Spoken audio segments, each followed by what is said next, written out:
Kasus pembunuhan warga negara asing atau WNA asal Jepang, Yoshimi Nishimura, kini telah dilimpahkan ke Polda Metro Jaya. Hal tersebut disampaikan Kabid Humas Polda Metro Jaya, Kombes Pol M. Iqbal, saat ditemui di Mapolda Metro Jaya. Iqbal menjelaskan kasus ini sepenuhnya akan ditangani Polda Metro Jaya.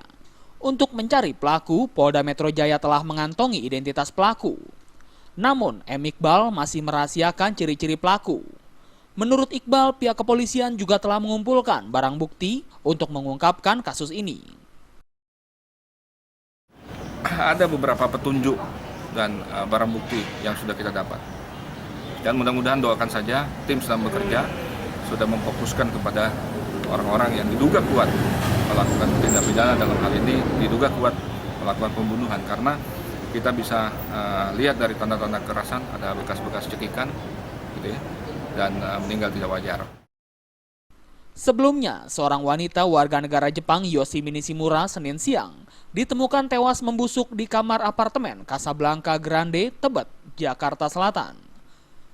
Dari bekas luka lebam yang terdapat pada lehernya, korban yang bekerja di perusahaan Yamaha Motor ini diduga tewas dibunuh.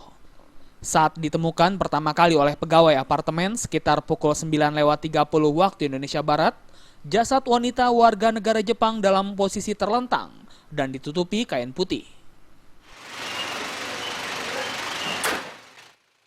Dari Jakarta, Zikri Amin melaporkan.